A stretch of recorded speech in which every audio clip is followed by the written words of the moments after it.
Young teens in Cheshire are using their talents to create a visual history of painting. The project, sparked by a grant to Artsplace, will combine student creativity as well as the talents of acclaimed muralist Tony Falcone. That's right. Joining us today are Tony Falcone and artist assistant Melanie Rice. Welcome. Hi. We just talked about the project, that it was funded by this fabulous grant. How were you able to get them to say yes to such a fabulous, really a unique project? The grant was actually funded by the Cheshire Education Foundation, so I'd like to say thank you to them for giving us the funds to allow us to have this project. But I think the uniqueness of the project really did allow us to go forward with it. It's a project never really attempted in Cheshire before, and it'll be around. We're making a video as part of the project that will be given to the elementary school students and middle school and high school students, so they'll actually be able to view our process and what we've done with the project. Why don't we talk about the theme of the project here?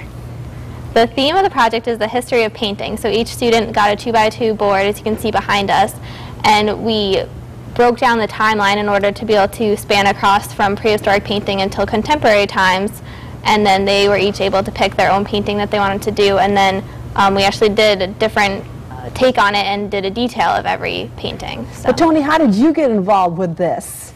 Well, being that I specialize in murals and portraits, but murals for this project, and that I do teaching, it ended up that someone, Joan Pilarczyk, who is the director at Artsplace in Cheshire, and Ron Gagliardi, who's helping me with marketing my work, and he's a videographer and he's a Cheshire resident. They thought, why don't we try to turn this into an art project that could be a permanent work of public art, which would be one of the first works of public art in Cheshire. So that's how I got contacted. So where can we see the panels? There's a place called Artsplace, which is in Cheshire, and there's an entry ramp that leads us from the parking area into the Artsplace classes, and it'll take place probably over the next couple of weeks. We're going to finish the paintings and then install them, and we're hoping that the public, especially Cheshirites, will come and enjoy their public artwork. Well, we're looking at some video right now of you working with the students. What was the approach that you really wanted to share with them? I think the approach was to instruct in how you can take an idea like the history of art and make it unique. We didn't have a huge space, so we thought, why don't we zoom in? And I think Melanie had mentioned that, zoom in to show, let's say for instance, like there's a Botticelli which is over 20 feet long, but why not just have the student pick out a detail?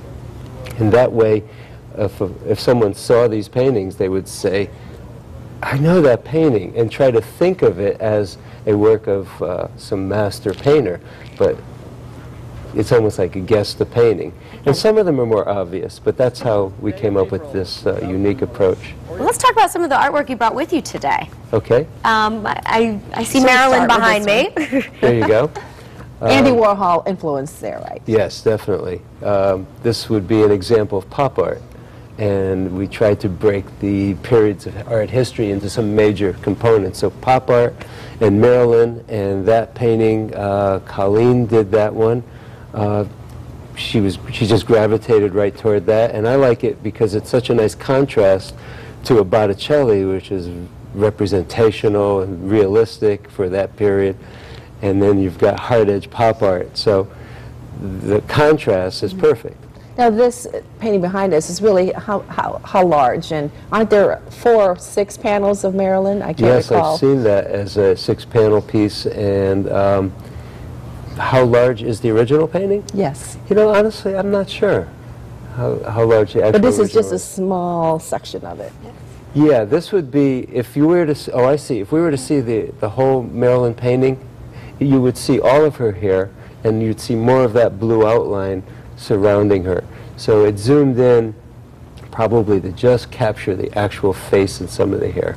Okay. And for instance, the Botticelli, it's like, that's a Now this huge is the Botticelli difference. right here. Yeah, Birth of Venus, but that's a huge difference. That painting would be showing the entire Venus standing in a clamshell with people flying in and blowing. And her big flowing hair, right? Yeah, and it's an ocean behind her, and So this is a very close-up. And is that a Picasso, I believe? Yes, Yes. that's the girl in the mirror. Tell us about that one, Melanie.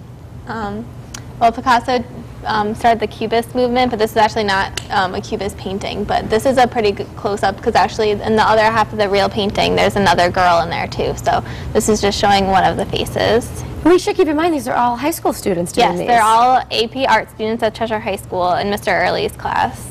And will most of these go on, these students go on to pursue? Actually, a lot of them Profession are in planning on going on to some type of art in college. Oh, that's They're all excellent. finalizing their plans right now. So this is a way to really motivate them and inspire them to continue. Yeah, and it's a great thing for them to have on their resume and experience to have as well. So. Very good. And we have 2 more panels here. Yes, this is prehistoric cave painting, so this is where we started. This is beginning number of 1, time. right? Yeah, number Right at 1. the beginning.